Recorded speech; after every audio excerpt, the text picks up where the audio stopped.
Welcome back to the ALC Sidelines Podcast. What a show we have for you today. The playoffs are getting much closer. They are creeping toward us very slowly as we enter April. And in less than a month's time, we'll see you in Lynchburg. So look out for those previews coming up later on in the year as well on our social medias. Check those out.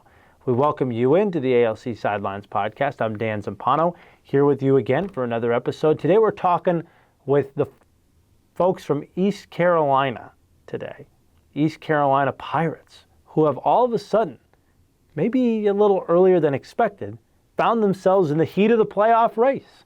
They're 4-4 at the filming of this podcast, and by the end of it, you'll know they have a huge game coming up against Wake Forest, which you already know about, of course. And then they finish up the year with High Point and Elon. So we're going to talk to a couple of players from them. We got Nate Brook coming on the show, Evan Randall, the co-presidents, and then Coach John Gaskill is going to join them as well. So we look forward to that. Just a couple of recaps from the month of March. We had UNCW has looked outstanding so far this year. They have had a couple of wins. They are 8-0, and most recently got a win over ECU. They also beat Bridgewater State 16-3. They beat Central Connecticut 25-7, but that win over ECU obviously very big for them. Virginia Tech, they have really come on strong now. They've gotten wins over Florida State. They just went to Boston and recently beat Northeastern and Boston College, which Boston College was ranked in the top 10 at the time. So Virginia Tech is looking really good and primed to get back to the MCLA tournament. The huge weekend in Knoxville was a story, and went really good for one team and not so good for the other. Tennessee, what a great week. 2-1, including a win over Liberty. They also beat Auburn and then took number 2 in the country, BYU, to the brink. They did a really nice job. Unfortunately, Liberty dropped all 3 games in Knoxville. Another win for NC State. They got a win in overtime over New Hampshire earlier this month, and North Carolina did the same as well. So great job by those teams, and we look forward to seeing who is going to make it to Lynchburg in late April for a shot at Richmond in the MCLA National Tournament. Okay, enough clowning around. Let's get to the big stuff. Let's get to ECU, the East Carolina Pirates in Greenville, North Carolina. It's been a while. It's been 8 years since they've had a winning record. Can they do it this year and shock everybody and get to Lynchburg and maybe make some noise? Let's hear from them, shall we? Let's see what they think. Welcome back here with the members of the East Carolina Pirates. Of course, we have head coach John Gaskill is here and co-presidents Nate Brook and Evan Randall. Gentlemen, greetings from Lynchburg. Hope you're enjoying your time in Greenville. How's it going? Going good, bud. Great. Good, how are you? Thank you for asking. I'm doing very well. See, he is like a future president one day. I like that there. Very nice. We are so excited to have you guys on. It's been a long time since ECU has made some noise in the MCLA world, and it is an exciting time to be a Pirate because right now you guys are on the brink of possibly doing something that hasn't been done in a while, and that's have a winning record down in Greenville. So just before we get into, talking to each of you at once, I just want to describe to you how other coaches that I talked to saw you guys in the fall. Okay, so you guys had, I think the Pirate Fest or whatever. I don't know. Invitational. Yeah. Okay, cool. As long as nobody's wearing like eye patches during the game, that's cool. No hooks. And then you had some games with up at Virginia Tech too, and stuff like that. So this is the way the coaches kind of described. Described in the fall as a scrappy team with some really good young players from some good, historically good high schools, but we're not really ranked highly or really talked about as far as an ALC contender, and yet here we are. that young players thing has kind of come to fruition, right? You have a lot of young guys that have stepped up, and then of course guys like yourselves, Nate and Evan, kind of being the leaders on the team from a senior point of view. So, Coach, I'll start with you, man. Did you kind of see this coming, and what's been your growth process as a coach here at ECU? Yeah, I did. In the fall we're a smaller squad in the fall, a lot of young guys. So, that scrappiness. It's a lot of freshmen, sophomores, guys coming back, some senior leaders, but also a fraction of the squad we knew we would have in the spring. And so, knowing what wasn't on the field but would be in the spring was a bonus for us. But yeah, I think that lines up with the way we play, and we've played through the spring, right? Gritty, scrappy. Sometimes it goes our way, sometimes it doesn't. But yeah, it's good to hear from other coaches.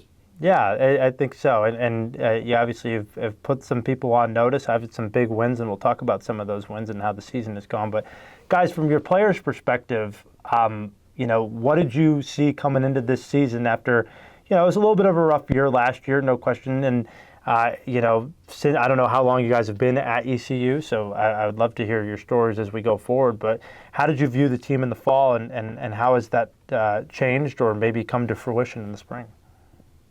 Yeah, I could say I've been on the team this is my fourth year. I've never had a winning record since I've been at ECU. We're really pushing for it this year. We got the guys, we got the squad, we got everybody bought in. We all got the common goal to make that tournament, and we've always been the underdog since I've gotten here, and we'll still be the underdog all the way till the end. But I rely on our guys, I trust our guys, and I really think we can get it done this year. We got a lot of momentum. With this 4-4 record, we're looking good. We got a tough matchup coming up this weekend, and we got two more tough opponents. And if we go 3-0 there, we're buying our ticket and we're getting in. And from the other point of view, Yeah, I've also been here for 4 years. Freshman and sophomore year, we started as a D1 program in the ALC and the MCLA. Freshman year, we were going well. We had a good win against Pitt. Kind of lost some track there throughout the sophomore season. Made the switch down to Division II. Got the coaches that we wanted. Got the leadership in the right spots. And from there, especially last year, we really saw a growth and a change in how our players play and how we take each day forward and move on. And like we said, hoping to punch that ticket into the ALC playoffs. Why was Coach Gaskill the coach that you wanted? What does he bring to the table? I mean, I think it's your second year as head coach, right? It is, yeah. Yeah. So, gentlemen, why is he the right guy? So Greenville is not the biggest lacrosse town in North Carolina. We're an hour and a half outside of Raleigh.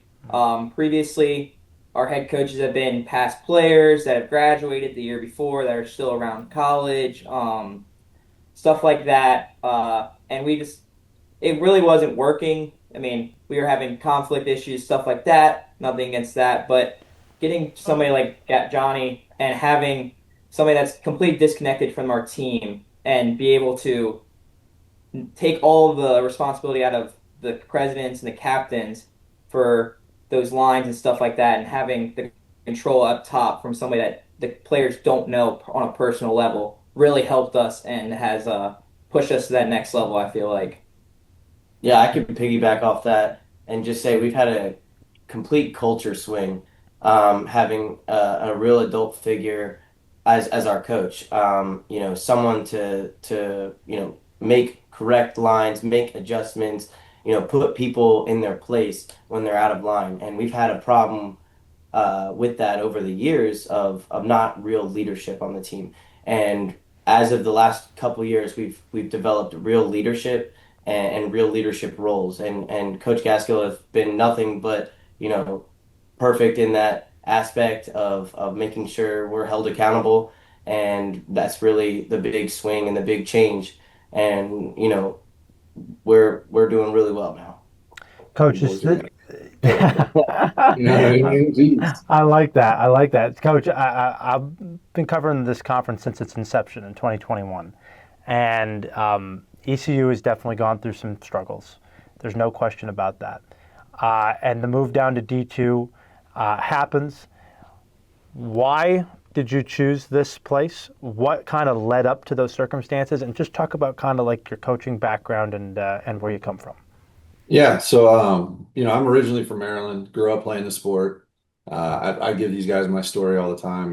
Any first time out in the fall, first time out in the spring for new faces. I 5 years old, right? I was the bobblehead out there playing ball, right? So grew up in that hotbed outside of Annapolis of lacrosse, and then when I got to high school, I decided school was more of a fun time than a commitment, and lacrosse went to the wayside, right? But I never lost my passion for the sport. I ended up down here in Eastern North Carolina. Lacrosse was not a thing when I moved down here. It was very hard to find. It has grown substantially, over the years here, but I took a role coaching a high school at a private school and where I was living then. Kind of stepped away from that, went to coaching rec up here in the Greenville area. And it just so happened that one of the, was he a president last year? Yeah, past presidents. I had coached in high school. I had coached him when he was in high school, and he reached out and was like, "Are you busy? You want to coach?" And so he gave me the spiel. I met with these guys, man, and we just kind of hit it off. And I think I was what they were looking for. And as far as from a coach's aspect, their thing to me was, we just need you to show up and coach. We'll take care of everything else. And can't ask for anything better than that as a coach. So, we kind of learned each other through the fall of my first year here and into the spring. And I kind of learned how MCLA works and, what our competition looks like, how these guys are. And we've been growing with it ever since. And like Evan mentioned, I have seen a gigantic culture change on this team since then. And it's me holding these guys accountable, them holding the team accountable, captains across the board, everything else. But just the growth of everybody in that kind of, and again, something I told them from the very beginning too, and I tell them every season is, this isn't the most expensive beer league you'll ever play in, right? This is, we're serious, we're competitive, Right. And that's the culture shift that we've seen. Yeah, ECU hasn't had a winning record since 2018. And you said you saw a culture shift. Yeah. What has it looked like from fall of, I guess it would be 2025, or fall of 2024, I should say, all the way through now? What has been the biggest change? Man, so some of the things that jump out to me this year, first year, we had cuts, right? That's a big one. We had so many people here that we had to make cuts to get the roster down, right? Which is a hard thing to do. That's a hard decision to make, especially when guys are, given their time to come out. But things like that, you have buy-in, practice participation, things like that. You have guys there every night. They're giving you reasons why they can't be there, as opposed to just no showing you. Weekends, the bands are full. They're looking forward to the trips wherever we got to go. It's just, and then, just kind of just from other coaches, feedback, you get that, you don't get that gritty, that scrappy play out of players if they're not bought in on what you're doing, right? They're just, so it's been that kind of shift. Structured practices, I think, are big, right? That's the simple stuff that we do as coaches, giving a lot of time to things and making sure we're hitting the right things where we need to hit it. We drill for gameplay, things like that. So one of the other things we talked about, and any of you guys can speak to this, is the young players that people saw in the fall that they're now seeing really play well in the spring. And I'll just give a few examples here. Nick Worrell, as a freshman, killing it, right? Great scorer. You have that big young sophomore defender in Xavier Legler, who I think, if it's correct, is he actually that big? Oh, yeah. Those two guys are like twin towers too. Yeah, they're the same height. Yeah. I always get jealous of those people. You're telling me. You got Michael Tippett as a freshman contributing really well. Connor Daly as a freshman in the offense is contributing really well. Where the heck you guys getting these guys? Man, it's funny, man. I'll jump in and I'll let these guys go behind me, but like, it's funny to pull up to practice and we got Maryland tags, we got tags from everywhere on the cars, man. We got Yeah. folks from Massachusetts, Virginia, and the Nova area, right? And then we have folks from Charlotte, Raleigh, that they were looking for a place to go, and this is a club team that people are recognizing now. So there's some good programs around, North Carolina and they're feeding into it. And then we have some out of, I mean, both these guys are out of staters, right? So, Yeah. it's just, they're coming from all over. We got we almost have that problem every coach hates is we're so deep in talent, right? We got to make sure we fit everybody where they need to be. Yeah, to speak to the young guys, I mean, it's truly awesome to see that our future of our program is in such good hands. It's only going to get better as Nate and I are on our way out. We know that these guys are going to build off of the culture that we've worked up, especially us three, so hard to build and get some traction on. So it's so good to see and having young stars out there building their confidence, going against seniors too, and they're just freshmen. Nick, he's been outstanding. He dodges with such confidence, and nobody can really get into his way. And so that's just been a force to be reckoned with. And Xavier, he's a future leader of our team too. Next year, he's going to be our president. He is a big, big factor of our defense and getting takeaways and pushing transition. And if I had to say, I'd say he's the best pull in the MCLA, and I'd put nobody up against him. Awesome. And so we just got these young guys that are just so bought in. They love the new culture. This culture that we're building is all they know so far. Whereas 2 years ago, it was kind of hard to buy in because there was just no culture, there was no structure. And now with this new culture and structure, it's so easy to buy in because everybody wants it. And so Nate and I kind of just had to put our head down those first 2 years and really just play and have fun. And then, these last 2 years, or year and a half, I guess, going into the second half of the season and whatnot, has just been a real buy-in, and everybody's just on the same page. It's really fun. Yeah. So that's all I got. He pretty much hit the nail on the head. So, Awesome. I love it. I mean, it just sounds like it's exciting, because you feel like you're right at the beginning, and a lot of times you can find that, you feel like you're at the beginning, but maybe even you feel like, all right, like we're getting there. We're maybe like a year away. And sometimes you surprise yourself and say, oh, how did we do that this year? Maybe we weren't expecting that. And I think that's great. I think that's awesome. Talk about some of those main contributors, on the squad this year. Obviously, guys like yourself, I think one of you is a midfielder and one of you is a defenseman, right? Yeah, he's the defender. I'm the midfielder. He's the defender. Okay, I could see the quiet type. They got to. I like that. But why don't you talk about offense then, from this point of view, and then I'll ask you about defense. Offensively, how does this team kind of mesh, and who are kind of the heavy hitters that maybe if we're in Lynchburg and doing the tournament, we might be looking out for? You got to look out for big number 7, Taylor. He's downhill shooter. He's about 6'5" himself. And if you try to stand in his way as a slide, you're going to get run over. He's coming downhill and he's going to shoot over you. And he's going to be a problem in Lynchburg if we get there. Same with Nick. Nick and him are two heavy hitters, downhill shooters.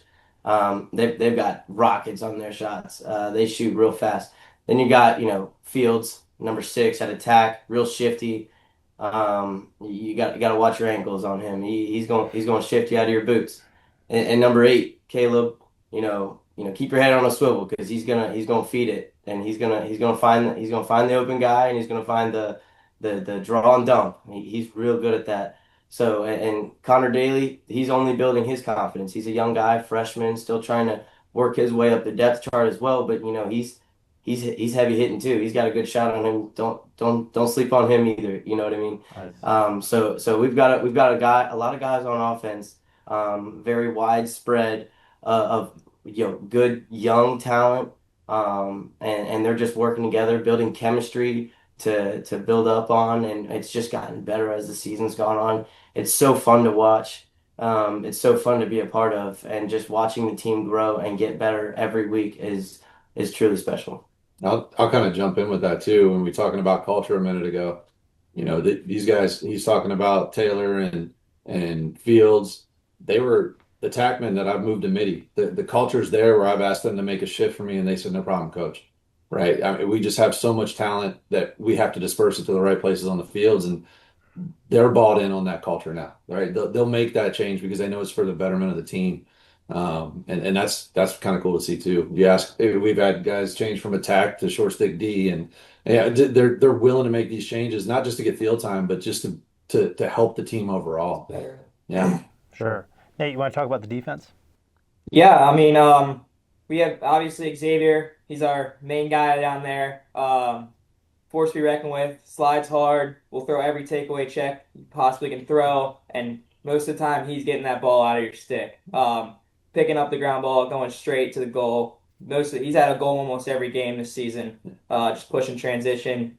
Michael, obviously, young freshman, very good at taking the ball away, but also very knows his spot, but will also push that transition. And he will also move up to LSM sometimes, like this past weekend where we needed him, and he will play that spot very well. And then obviously in goal, John Tagani, crazy goalie, but a good kind of crazy. Very loud, very vocal. Sometimes you have to tell him to keep it down, take it down a notch. Likes to call the fire quickly, but very good. He likes to push transition also. And then I'm in there, but I try to just make sure my voice is heard and we keep the chemistry going. So that's pretty much, I'm there for the support. I'm on the field, but I'm not throwing those crazy takeaway checks like Xavier will be. Don't you have to be crazy to play that position though? Like I He feels the goalie role Very well. very Yes. yeah, like it's almost like there's nuts and then there's goalie nuts. I mean, He's our glue guy. Yeah, you know what I mean? I love that. I love that. Right, That's awesome. we all love him. Yeah, that's great. Coach, we got players there. What's the identity of this team? How do you guys like to play? You nailed it. Scrappy. So, we went from a phase of not sure which ECU team's going to show up each weekend to grinding each weekend. Mm-hmm. So again, it's not always going to go our way. But at the end of the day, the ask for these guys is to leave it on the field 100%, 60 minutes, right? And that's the identity. They're grinders. They're hustlers. They're going to, this past weekend against Wilmington, it didn't go our way, but I'm pretty sure we rode at probably 50% if I looked at the stats, right? And takeaways and turnovers. So that's the stuff we ask for. That's we ask for the little stuff, the fundamentals. Keep it clean, and but hustle, grind, scrappy. That's the identity of this program. Sure, absolutely. And luckily at the D2 level, you have a little bit more leeway. Obviously with the tournament, you get the 3 seeds and not the 2 seeds. So there is obviously still a big chance in what's come ahead. But looking back real quick, you guys have had some pretty big wins. I mean, beating App State in a crazy game. You beat a Division I team in Ole Miss, which is great. Beating Virginia Tech. Obviously, those are really big wins and key ones for division for the division. Obviously, there's been some losses there too. Real close against a really good Coastal team. Played UNCW really well defensively. Obviously there's going to have to be, William & Mary is obviously a tough loss too, but, this week is obviously a big week. But before we get to that, what's been the best part of the season for you guys so far? Has it been a game? Has it been a moment? Where do you guys feel like you feel like you've got something? For me, I think it was that Virginia Tech game. I think we really came out and showed who we are and how we want to play lacrosse for the rest of the season. I think that game altogether was one of the best games I've ever played as a team here at East Carolina in almost 4 years. I mean, we were just put together, clean, scrappy, like Johnny said, but we're out there to win, and that's what we did.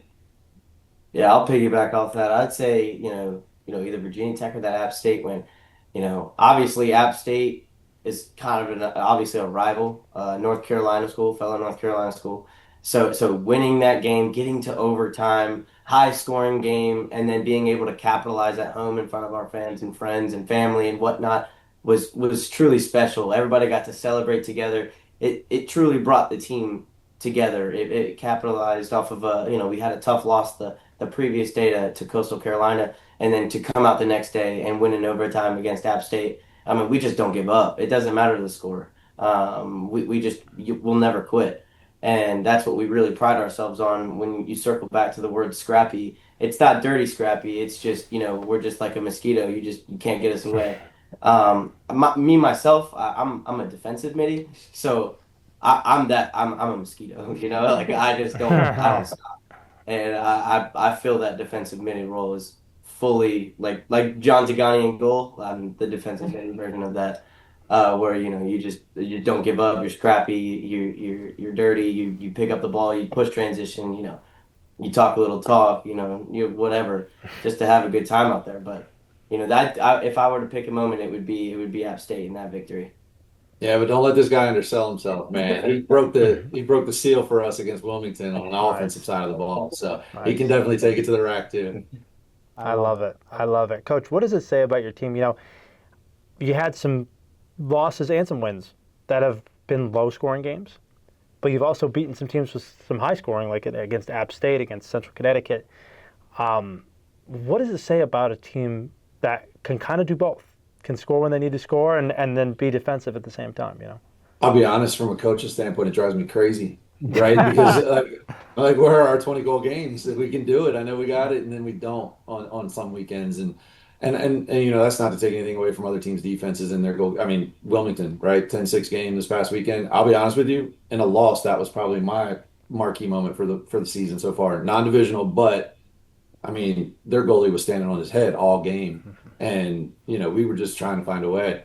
So it drives you crazy, but I know it's there. I know it's there every weekend. 15, 20 goals are there every weekend. We have shooters. We have an offense. We have, aside from the shooters, we have the intelligence on the field, right? We have the lacrosse IQ on the field. They're starting to mesh. They started meshing last year. They're starting to mesh this year again. So I know it's there. And I know I can pick any one of 6 or 8 guys on the field that I can lean on when I need one, and they're going to get me one. So going forward here, by the time this podcast comes out, we'll have already had a result in this game, but it is a big game with Wake Forest coming up. Not the only big game left. Obviously, you got to make up this High Point game, and that's even bigger in terms of the last game of the season and given your final, address to the ALC. Hey, this is why we should be in this and getting tiebreakers and this, that, and the other. Down the line here, as these 2 big games come up, what are you most looking forward to? I'm going to keep saying it. The grind, right? I know with Wake Forest is going to be tough. I have no idea what they're going to throw at us. I know that we're capable of meeting whatever they throw at us, and we're going to have to out hustle them. We're going to have to take advantage of mistakes, right? And that's what I'm looking forward to. Every weekend I look forward to these boys stepping up and rising up to what I know they're capable of. Some weekends we do it, some weekends we don't. Some weekends we lose our identity, and it happens. But that's what I look forward to, them stepping up to where I know they can play. I'll say, obviously we're a little bit of an underdog going into this week. I hope a little bit that they're looking over us. They're looking to the next weekend, but they don't know that this is a different ECU team that's coming. We just got a lot of passion and drive to win these games, and we're coming. We want to make a noise. We want them to know that we're there. Win or lose, they're going to know that we were there. Like I said, I know that we're probably a little bit of an underdog, and we love that. We appreciate that. We that motivates us. To be better and to fight harder. And we're so excited to get over there and show them what we got. Yeah, I mean, to piggyback off what they said, we're definitely going to be looked at as the underdogs. I mean, every time we've gone against Wake Forest, it's either been a blowout or it's been close. So we're going in there guns a-blazing, and we're gonna be ready for the fight. And then looking ahead, we'll have High Point, and then we'll also Elon the next day. It hasn't been updated yet, but those will be the two final games to punch our tickets in, and we're gonna be ready, whichever way the weekend goes. I gotta say, just from a 50,000-foot view, it's hard not to root for you guys. I'll be honest. It's really hard because you guys are so message driven, and you guys have a lot of maturity for your age. And Coach, obviously you've built it, and just in the second year and seeing this turnaround, because I've been watching MCLA games for over 10 years, and never had I seen ECU kind of have the stability that I see with you guys. So this is a very exciting thing for the conference, and we can't be. I hope we're there. I hope you're there. I hope we can shake hands on championship weekend there. It's gonna be fun. It's gonna be a lot of fun. We clip that. Yeah, they'll clip that exactly. That's going on social media. I'm sure all the other coaches will love that one. But hey, I'm a high school kid. I'm a high school senior, and I don't know if I want to play college lacrosse, at a D3 school, and I want to go play. Maybe I want to play club. Why should I come to Greenville, lacrosse related, but also why should I come to Greenville, North Carolina to play lacrosse? Like, what's going on down there? What's the best part? I'll go off. I mean, we have a great college scene, as you would say. We have a great time down here, especially in the fall with football games. Cross team always does tailgates. We have alumni weekends. We always like to have fun. But then we're also playing lacrosse in the fall, keeping us sharp and stuff like that on the field. We'll do multiple tournaments, stuff like that. Teams love coming to Greenville to play us because of what we have here in the city. But also, I mean, going into the spring this year, I mean, the turnaround that we've had should show why people want to come play for us and play with us, is because what we've done in 2 years, it should only grow from here. And that's what me and Evan are trying to leave the team with as we're departing this year. As you guys sky's the limit, keep growing, bring those new kids in, figure out ways to get into contact with them, and we just need to be more vocal on campus. I think it's one thing we should do in the future. But Yeah, and like he said, one of the things that drew me to club lacrosse is, I did want to play at the collegiate level, but I just didn't think I was ready for the commitment of it. I thought I'm just gonna come to ECU. It's not too far from home. Found out about the club lacrosse team, got a little info, and it's been the best decision I've ever made. You get to hang out with your friends all day, every day. Nate and I, we've been roommates for the last 3 years. So we've been living in the same house that you're looking at right now for the last 3 years, and we've grown together, pretty much grown up together at ECU, and it's been a blessing. And there's obviously there's lacrosse. It's fun, competitive, but then there's a lot of out of lacrosse that we do. We have formals. We have little gatherings, if you will, and Yeah, gatherings. Gatherings is what we'll call it. Yeah. We have a good time often, and that's one of the reasons why that's transferring to the field this year is the chemistry. We're all bought in. We're all showing up to our gatherings as one and having fun. And even in the springtime, we have those travel trips where we get to take the big football ECU D1 bus to Alabama and Ole Miss and visit those crazy SEC colleges that is once in a lifetime experience. We've been to Florida, we've been to Knoxville, we've been to Clemson, we've been to West Virginia. We've been to these really cool extracurricular schools, if you will, where it's a once in a lifetime experience out of lacrosse, and then you're playing against these great competitive teams and foreign areas with all your buddies. It's just so much fun. Yeah. And those travel trips are really where you get to know everybody. I mean, it's just the team and the coaches on these travel trips. Nobody else. Some family members will come in, but most of the time, especially on that bus, when you're on a bus for 12 hours, you really get to know everybody. You don't have a choice. So, it's fun. I can imagine. Coach, about Greenville and just the community that it is, and if you got any of your favorite food places that you could sell me on, I don't know, whatever it is you want to sell me on to come into Greenville, please. Yeah, man. I mean, these boys will tell you too. For me personally, if you're coming to Greenville, you got to eat sub dogs, right? So if you're here, sub dogs, sub dogs. Okay. Like a hot dog, you can have it.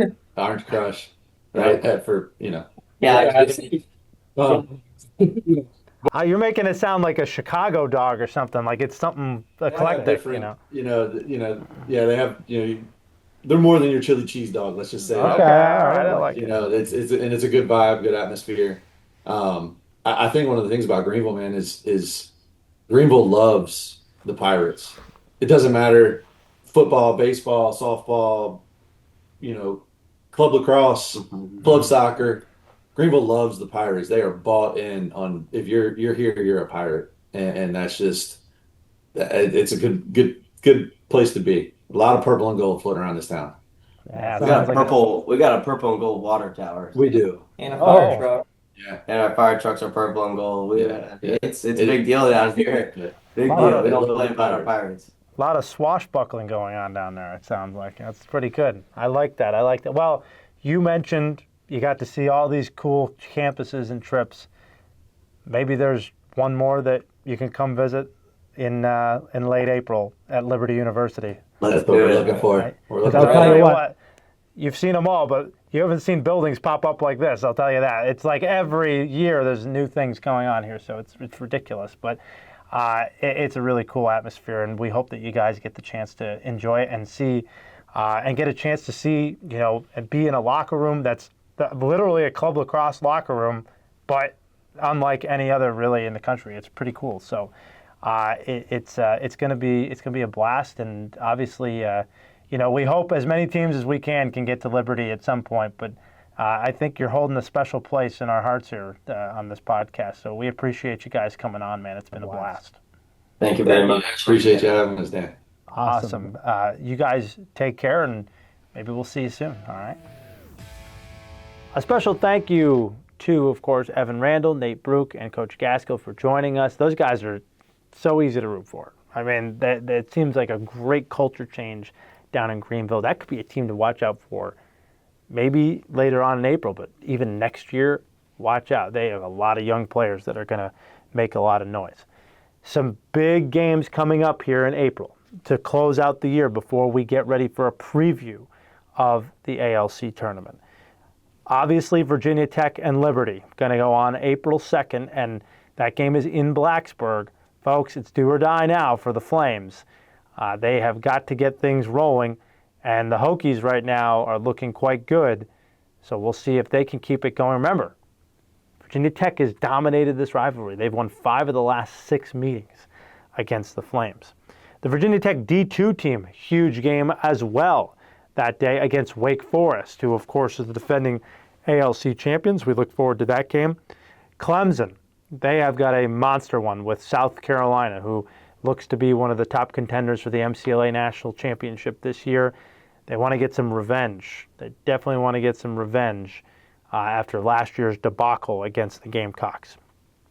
I think the one that we're all looking forward to as well is the two teams that are seemingly on a collision course in Division I, and that's Virginia Tech and Tennessee. Tennessee has played outstanding, obviously coming off of some great wins at home in that invitational they had, and then Virginia Tech has been consistent throughout. This is one of their best teams. That game is April 10th. And then a huge game that we don't actually have the dates for yet because this is a makeup game, I should say. Charlotte versus UNC Wilmington. I mean, it's not going to get any better than that. Charlotte's been the dominant program in the ALC Division II for years. UNCW seems like they could be primed for an undefeated season if they can get this one done. So we're waiting on to be determined, but definitely keep your eyes peeled for that scheduled change, seeing when that game is, because that's going to be a monster one between the Seahawks and the 49ers. And that's it. That's it for us here at the ALC Sidelines Podcast. Please like and subscribe on the ALC Sports Network if you want to see more content. We also want to thank the special people at Moon Productions, J Moon Productions, for helping us do our first ever broadcasts here on the ALC Sports Network when we did Liberty in South Carolina, and then, of course, Florida State and Liberty as well. That was huge for us. So we really, If you want to see more content like this, and if you want to see more content like that, you got to like and subscribe. You got to get it. It's in the algorithm. So please do that. Go like us on Instagram and on X. We're on X at Atlantic LC and on Instagram at Atlantic Lacrosse Conference. We definitely would appreciate a follow there as well. We do such great work, over 1 million views in the first 2 months of our Instagram page this year. It's been just an incredible job. You guys have been outstanding. So we look forward to seeing you there, of course, and of course here on our YouTube as well. So for our producer, Andrew Musser, and for the outstanding guys at East Carolina, I'm Dan Zumpano. We'll see you for tournament preview time. It's coming, folks. That's the next episode on the ALC Sidelines Podcast.